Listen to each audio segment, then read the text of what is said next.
Welcome back. So now I will tell how you are going to write the program using timer and modes. So these are the steps to mode 1 programming. So these are the steps you have to follow whenever you want to write the timer programs using any mode or any timer. Okay. So this is especially the timer is used to generate the time delay. Okay.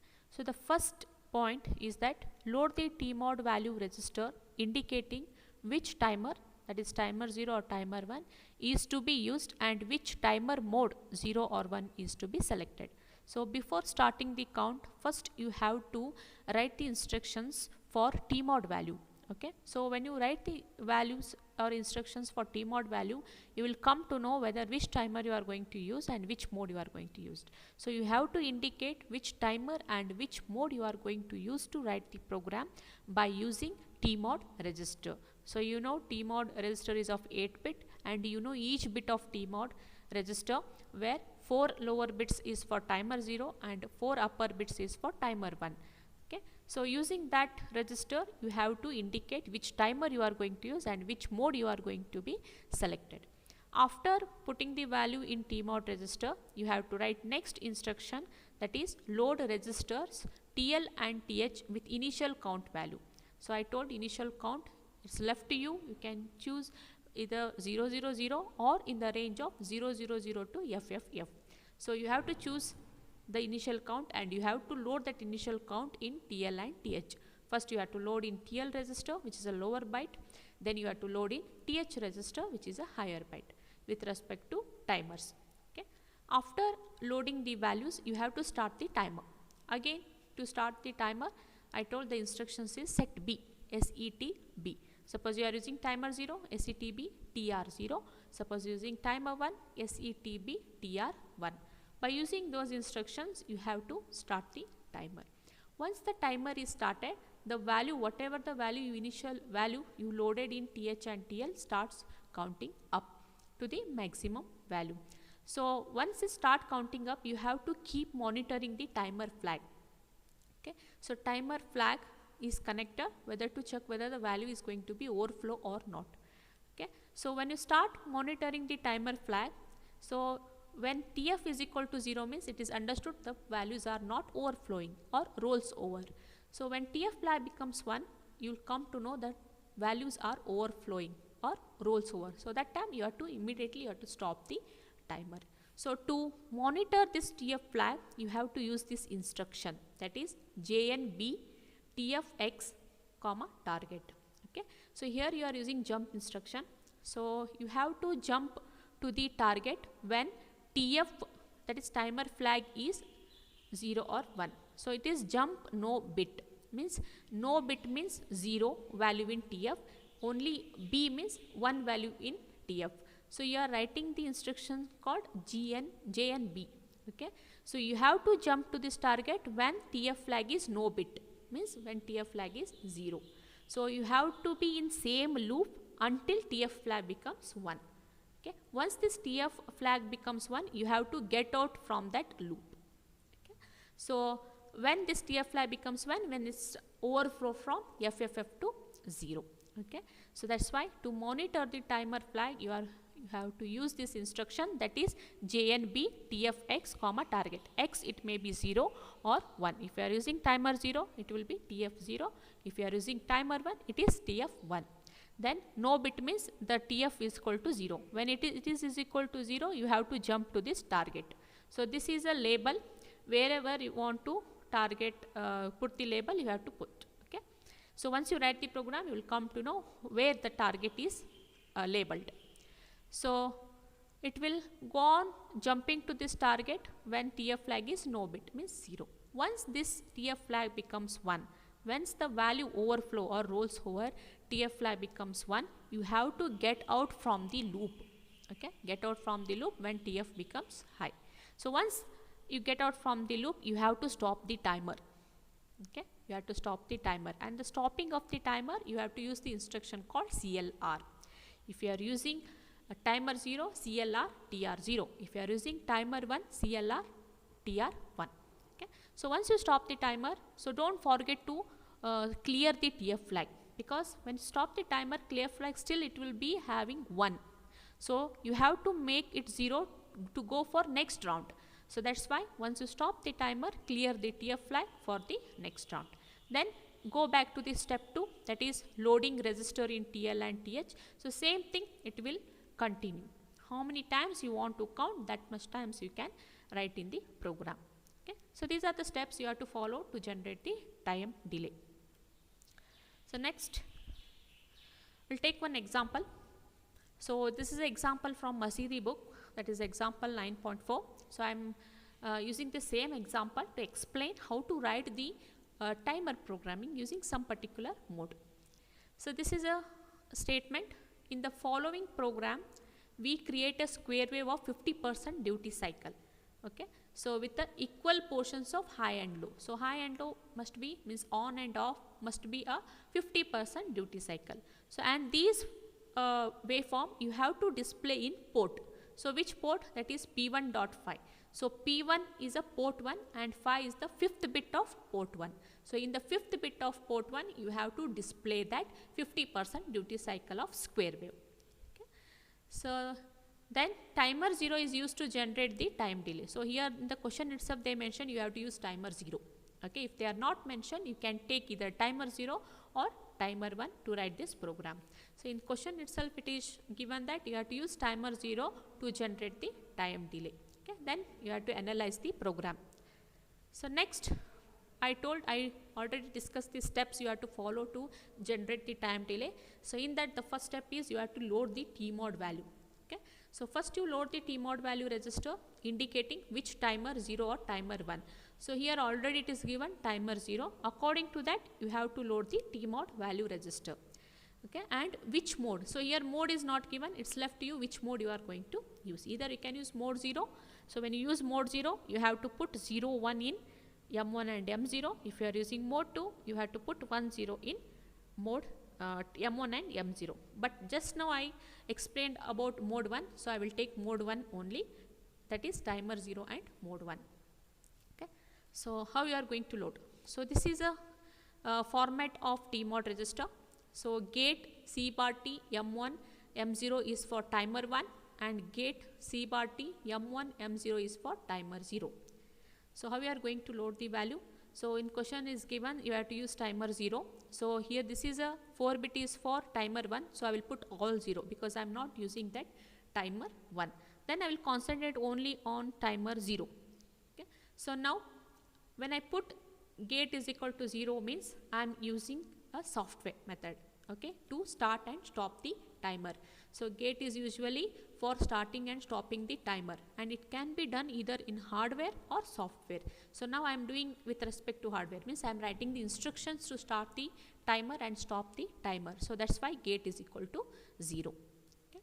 Then C bar T. So C bar T is equal to 0 means I am using a timer programming. If I make C bar T is equal to 1 means I am using a counter programming. So now I am writing program for timers. So that's why C bar T is equal to 0. Then I am using mode 1. So M1 is 0, M0 is 1. So now I loaded the TMOD register. So now you read these values. All values are in terms of binary. So it is nothing but 0, 1. Okay. So 0, 0, 0, 0 is 0. 0, 0, 0, 1 is 1. Means I have to put the value 0, 1 in TMOD register. So how to load 0, 1 in TMOD register? So this is a instruction, that is move TMOD comma hash 01 H. Okay. So you came to know how this 01 is used for timer 0 and mode 1. So this is a TMOD structure where I am not using timer 1. So all values are 0. Only I am using timer 0 as it is specified in the question itself.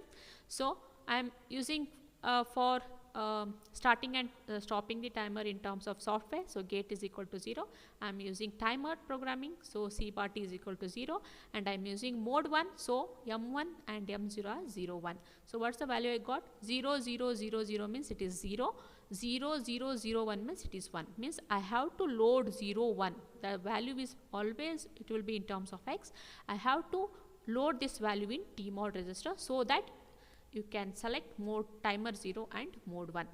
Okay. So this is the instruction, mode tmod comma hash 01. Tmod is a 8-bit register and the value is 8-bit, so directly it will going to move to tmod. And to write this instruction I used immediate addressing mode. So you can see a hash, that's a pound sign. If I write this pound sign in front of number, that's nothing but immediate addressing mode. So by using immediate addressing mode I am going to move the value 01 in tmod register. So this is the first step to write the timer program. So second step, you have to load the registers in TL and TH with the initial count value. Okay, so let us take I will discuss with two examples. So in one example I took the initial count as 0000. In another example I will take FFF2. Okay, so now you have to load the initial value. So assume is a timer 0 because already it's given in the question itself. So when you are using timer 0, TL is equal to TL0. Okay, so now how we are going to move the values in TL0. So I told I am taking initial count as 00. Okay, so 10 is nothing but TL is 8-bit register and TH is 8-bit register. So TL are the values which is of 8-bit, so these are the values all 0. Then the instruction you have to use to load initial count in TL0 is move TL0 comma hash 00, because I took the initial count as 0000, 4 zeros. So where the lower two zeros I am going to load in TL and the higher 2 zeros I am going to load in TH. So these are the lower 2 zeros that I am going to load in TL0. So 20 means when you write in terms of binary it is of 8-bit, that is equal to 1 byte. So this is a way you are going to load in TL0 register. So for that you have to write the instruction called move TL0 comma hash 001. Again I am using immediate addressing mode. Once I load a TL0, then I have to load in TH0. Okay, and again TH0 is 00. So this is a way I am going to load from, this is from D0, D1, D2, D3, D4, D5, D6 and D7. Then this is D8 to D15. Okay, totally 16-bit register. So the instruction you are going to use is move TH0 comma hash 00H. Okay, so in TL0 also you moved 00 and TH0 also you moved 00. So now you are going to use a initial value as 0000. So this is a way you are going to load in this timer 0. You are going to see the values like this, all 0, all 16-bit 0, because this 8-bit is TL and this 8-bit is for TH. So these are the initial count of the timer. So step 3. So here they told to write a program for square wave which is of 50%, means 50% for high and 50% for low. Okay, so in order to switch from 1 to 0, 0 to 1, 1 to 0, 0 to 1, so on, you have to use one instruction called complement. So complement means if it is a 1 it becomes 0, if it is 0 it becomes 1. Okay, so that value you have to display in port 1 of 5th bit. So there is a direct instruction, you can toggle the port 1.5, that is CPL, complement. When you complement it becomes low, high, low, high, low, high. You are going to get the square wave. So that's why I use the instruction called CPL in port P1 of 5th bit, P1.5. Okay, so after toggling I will not write the delay program, means after once the values are loaded in TH and TL, the next step is you have to start the timer. Okay, so I am not going to write the start the timer program in the main program. Okay, so you can make in terms of subroutine program. So whenever you need that a delay program, you can call it to main program. Suppose you wrote 10 programs, for all 10 programs you need same delay program, so no need to write that program in a main program. Okay, so make it as a separate subroutine program. Whenever you need that program, delay program, you call to the main program. Okay, so this is a way I wrote. So calling the delay to the main program. So to call that delay to the main program, you have to write one instruction in main program, that is a call, absolute call delay. Okay, so for delay program I used one label called delay. It's left to you. You can use delay, delay 1, delay 2 or any other labels to write the subroutine program. Okay, So I used a label called delay. Inside the delay I am having the program for starting and stopping and monitoring the TF flag. Okay, in this delay label I going to write the starting the timer, stopping the timer, stopping the flag, monitoring the flag, so on in this delay program. Okay, so whenever you write a call delay, so it is going to call the program which is present in delay in the main program. Then it will execute and it will return back to the main program. So there is two ways you can write. Instead of a call delay, you can start with starting and stopping the timer. So whenever I need that in many of the programs, so I will make it as a separate subroutine program. Okay. So for that I will write a call absolute call delay. So whenever I need, I call that delay program. After this, load TH and TL again. Suppose after that timer stop and start, monitoring TF and clearing this TF all is over, again I want to reload the new value.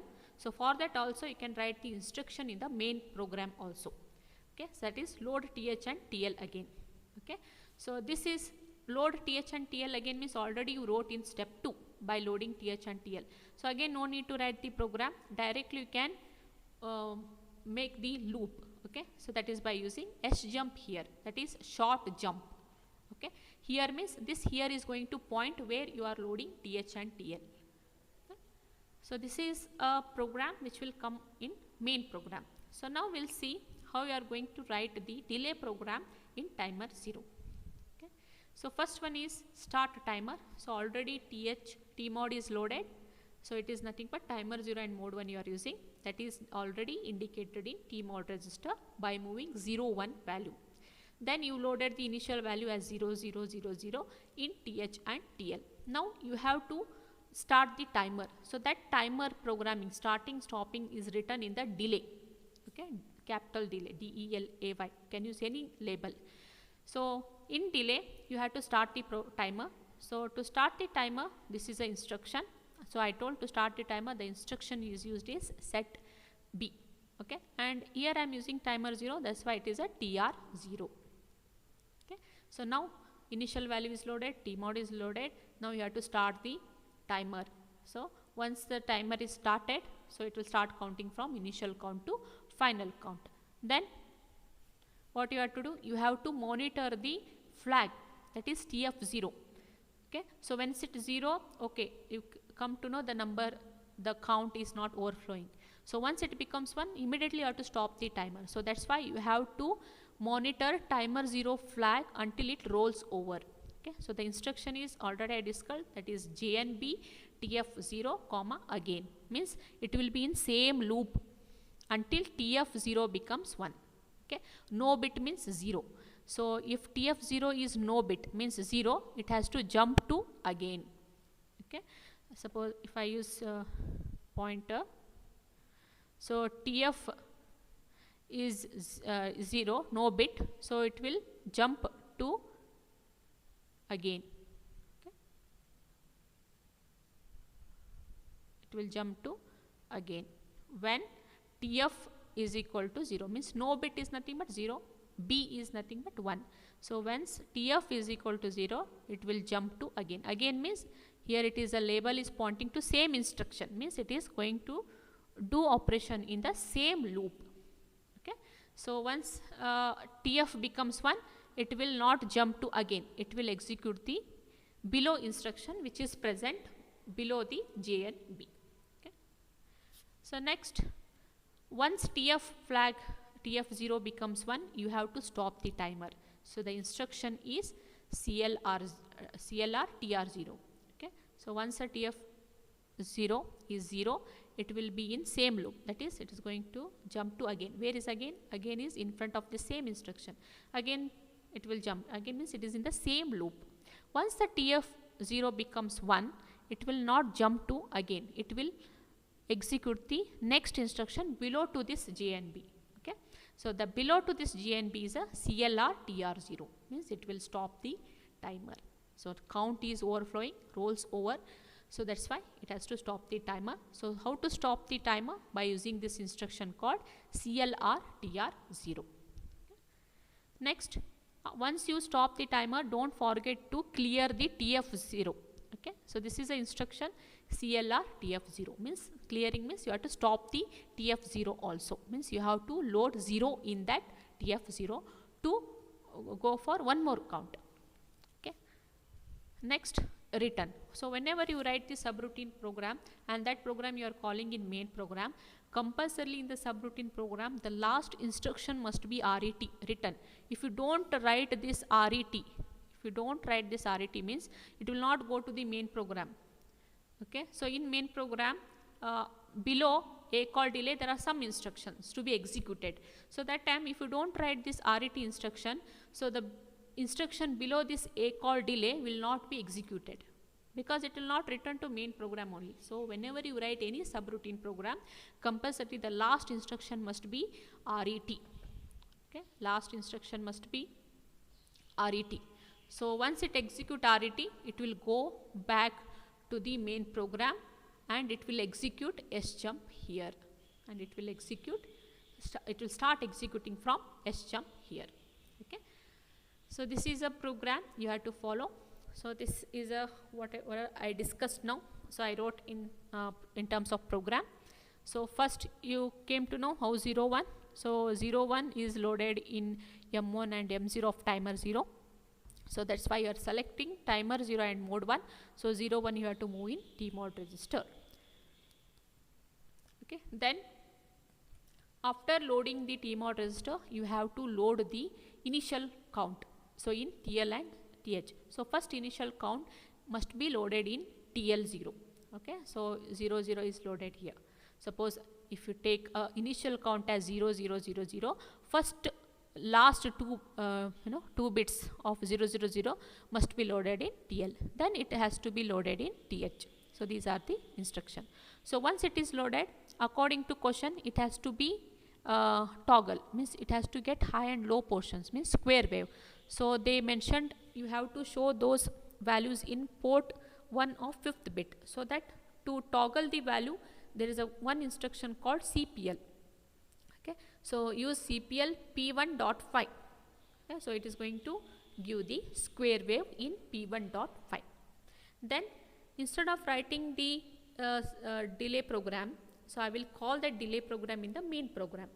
Okay, so for that I use a call instruction called a call delay. It is absolute call delay. So once first it will execute this instruction, then it will execute this instruction, then it will execute second instruction, then it will execute fourth instruction, then it will execute a call delay. So once it execute a call delay, it will jump to delay program. It will come here. It will jump to delay program. Then it will start executing set B, TR0, JNB, CLR, CLRF. Then it will return back to main program is where it has stopped. Means it will return back to main program and start executing sjump here. Okay. So first it will execute move tmod #1, then it will execute move tl #0f2, then it will execute move th #0ff, then it will execute cpl p1.5, then it will execute a call delay. Delay means directly it will jump to delay program, then start execute set bit jnb clr tr0 clr tf0, then it will return back to the main program and it will execute sjump here. So here is nothing but again you are going to load the values. Okay, so in delay program you have to start the timer, that is TR0, then you have to monitor the timer flag whether it is 1 or not. Until TF flag is 0, it will jump to again only, again is in the same loop. So once the TF flag becomes 1, when the monitor timer flag is until it rolls over, then you have to stop the timer by using this instruction. So once you stop the timer, you have to stop the TF flag also, means you have to clear, you have to put 0 in TF flag. Okay, then you return back to the main program. So when it return, it will execute sjump here. Okay, it will not execute again a call. A call is over.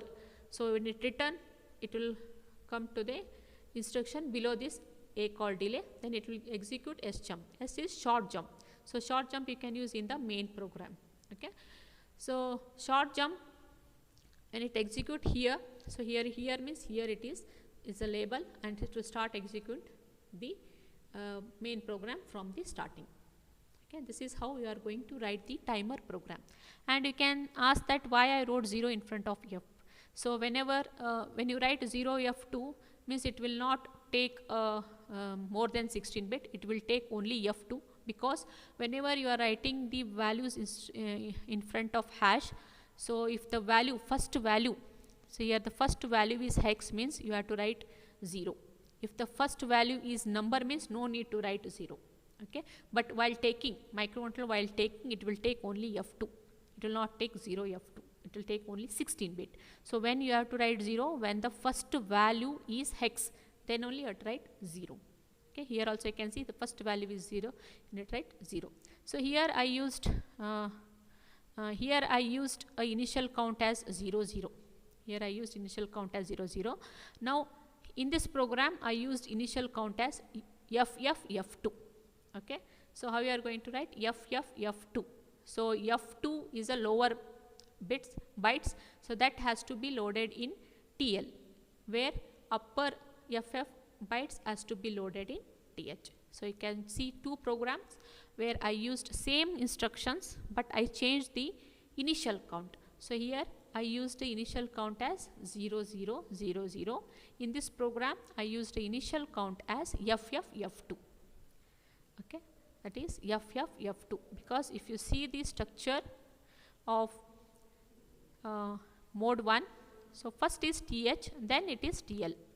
Okay, first it is TH, then it is TL. So here you can see first TH, then TL. So first you have to load the initial value in TL, then TH. So while reading it is F F F2 0 0 0 0.